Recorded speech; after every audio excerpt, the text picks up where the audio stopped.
Hi, hier ist wieder David von Watch David. Schön, dass ihr wieder eingeschaltet habt. Ich habe heute wieder was richtig Cooles mitgebracht. Und zwar diesmal wieder aus dem Hause G-Shock. Es kommen jetzt die G-Shock-Wochen, so viel sei verraten.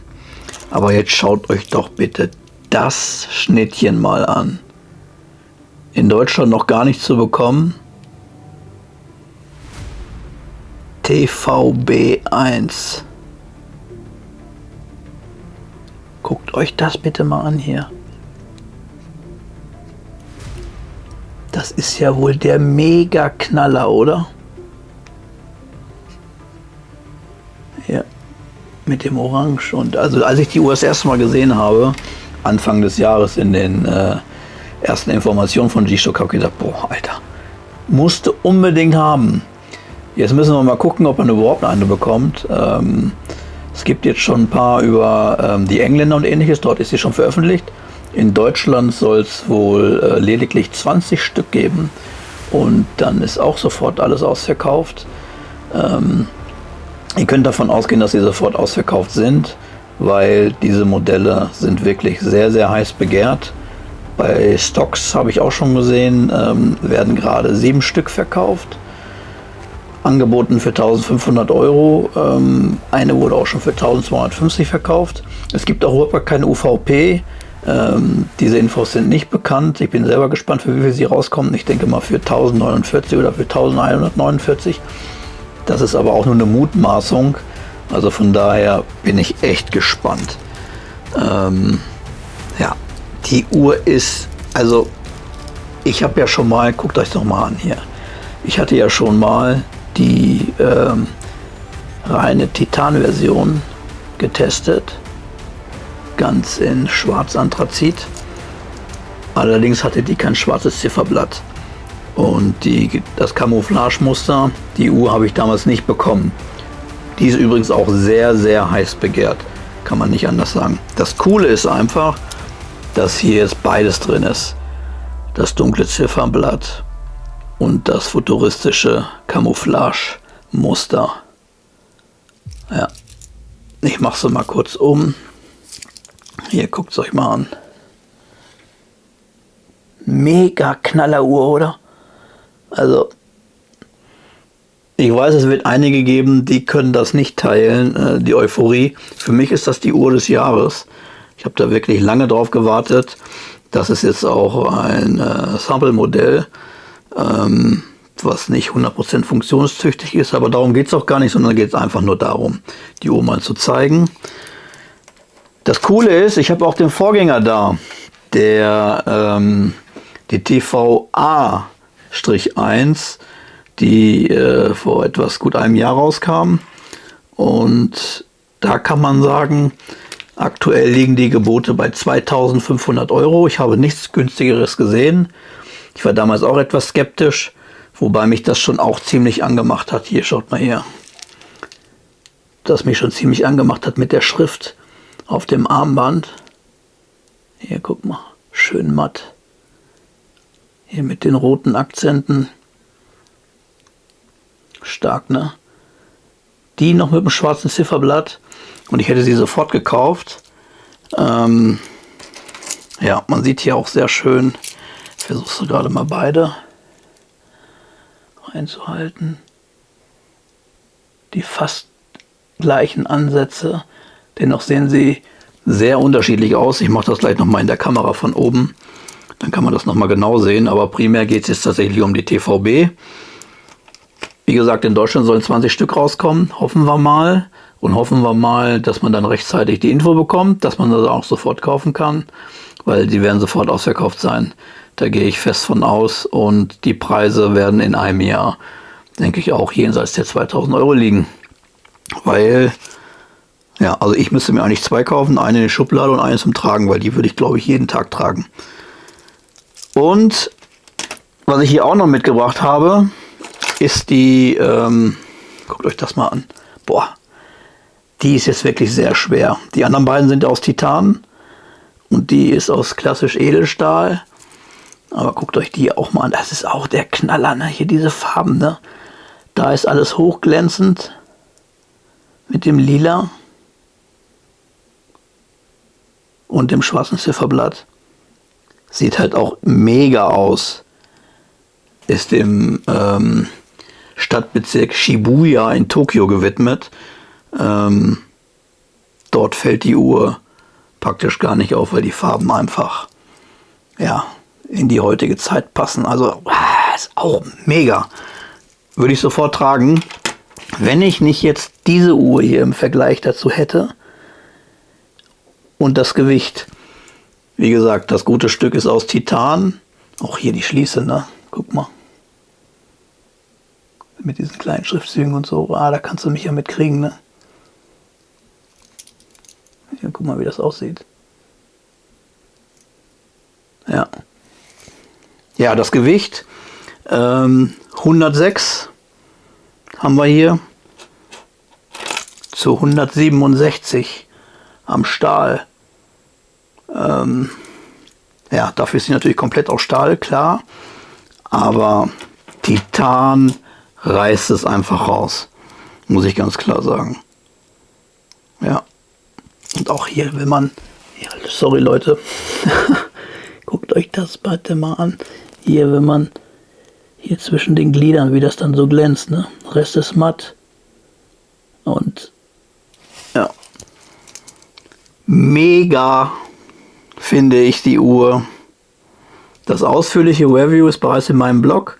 Ich habe ein paar coole Fotos gemacht. Ja. Wenn einer einen Print haben will oder so, sagt er gerne Bescheid. Ansonsten, ja, hier auch noch mal kurz schon mal die Rückseite gezeigt. Mit dem fetten S eingestempelt. Ja. Super, oder? Was haltet ihr denn von der Uhr? Und welche findet ihr am besten von den drei? Das würde mich mal interessieren. Ich werde versuchen, von den anderen zwei auch noch ein Review zu machen. Wahrscheinlich nur ein Kurzreview, weil die Uhren sich ja dann doch ziemlich ähneln. Ich werde von jeder dann auch noch ein paar Fotos machen. Aber das primäre Review, wie gesagt, ist von der TVB. Und das ist auch mein absolutes Highlight. Auch hier mit, wo war das hier? Hier nochmal mit dem orangenen Drücker, ne? Ja. Das Armband, die Löcher sind auch durchgängig. Das ist bei der hier zum Beispiel nicht der Fall. Seht ihr, da sind die nur angemarkert sozusagen. Auch am Gehäuse. Und hier ist es tatsächlich durchgehend.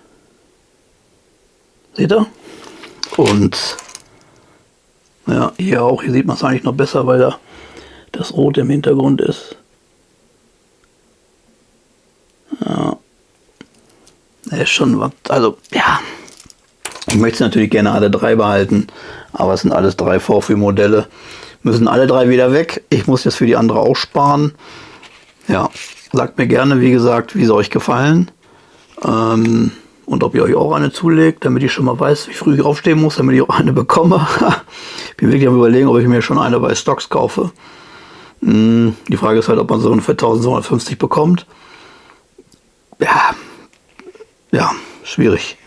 Es kommt da ja auch immer noch Gebühren dazu. Liegst du wahrscheinlich schon bei 1,3, 1,330, könnte ich mir vorstellen. Aber ich denke, ohne jetzt hier, ne, für jegliche Gewährleistung dafür gerade stehen zu müssen, dass die Uhren nächstes Jahr einen anderen Wert haben, weil sie dann einfach nicht mehr da sind. Und wie gesagt, Deutschland mit 20, vielleicht kommen 30 nach Deutschland. Aber das war's dann auch. Mehr wird es nicht geben.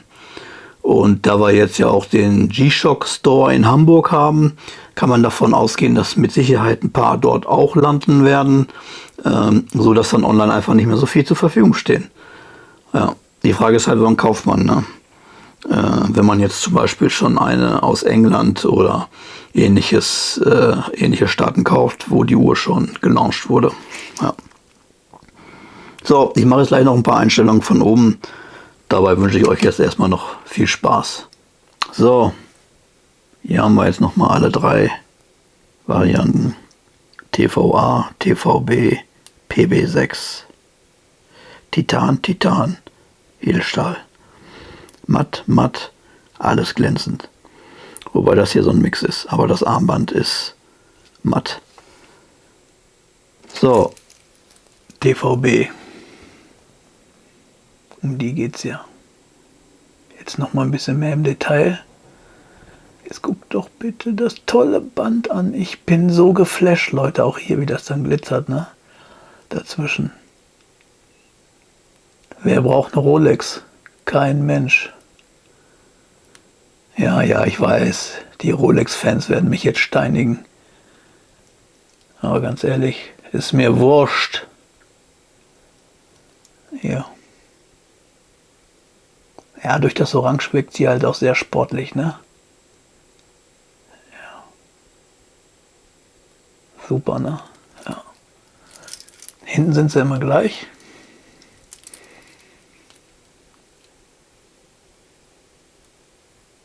Ja. So, Vorgänger, bisschen dezenter. Die noch mal kurz am Namen.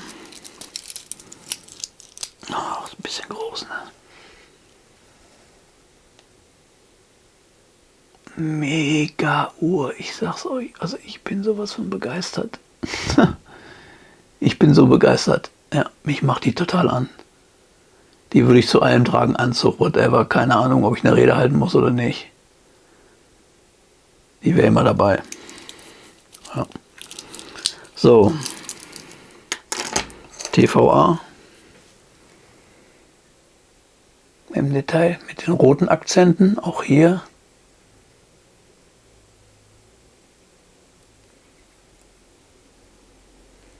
Ein bisschen dezentere Schriftzüge.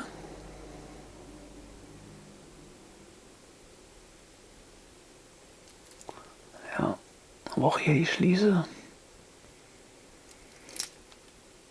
Ja, hier steht dann auch noch mal was drauf.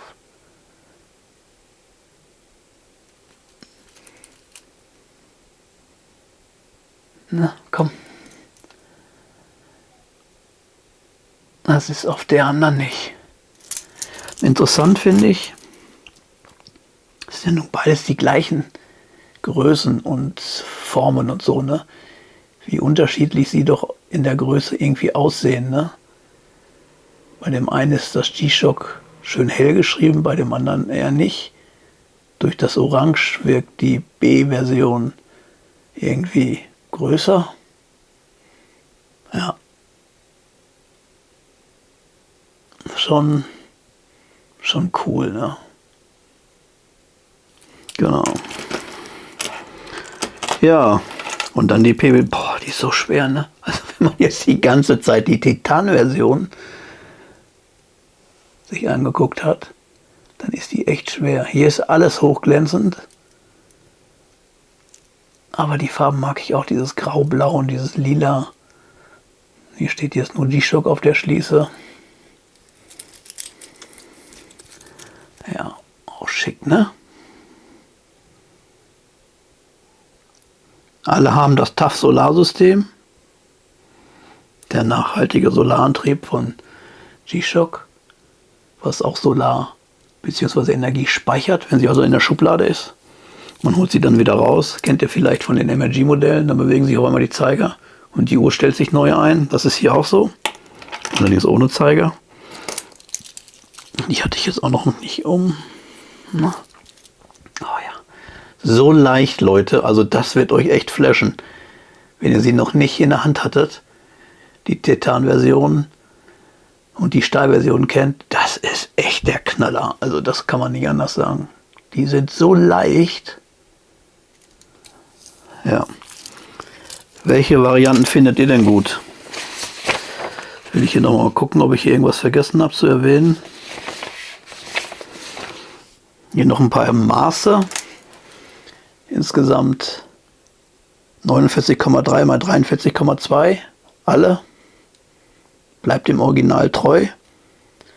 13 mm Höhe.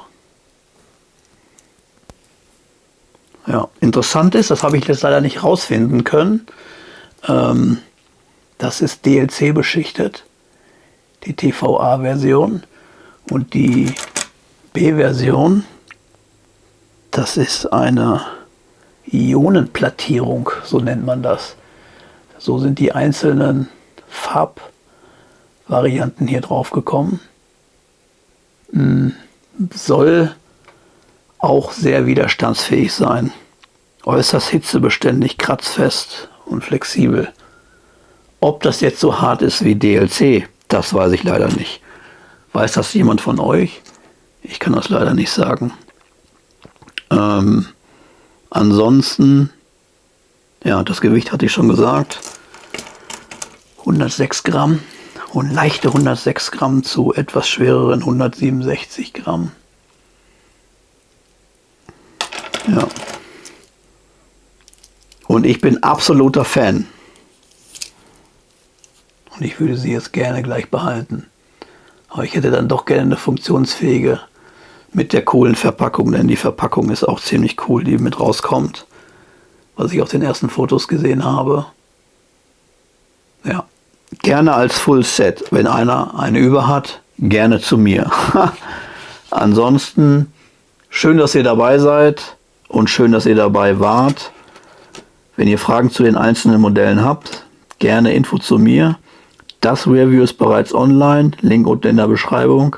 Hier werde ich noch ein Kursreview rausbringen, weil die Uhren ähneln sich ja sehr. Und zu der auch mit 4, 5 Fotos, zu der auch, von der sind 12 Fotos online. Ja, und wenn ihr nochmal irgendwie was im Vergleich sehen wollt oder ähnliches, sagt Bescheid, ich habe die Uhr noch ein paar Tage hier. Also, ich wünsche euch was in dem Sinne, ne? Macht's gut, ciao!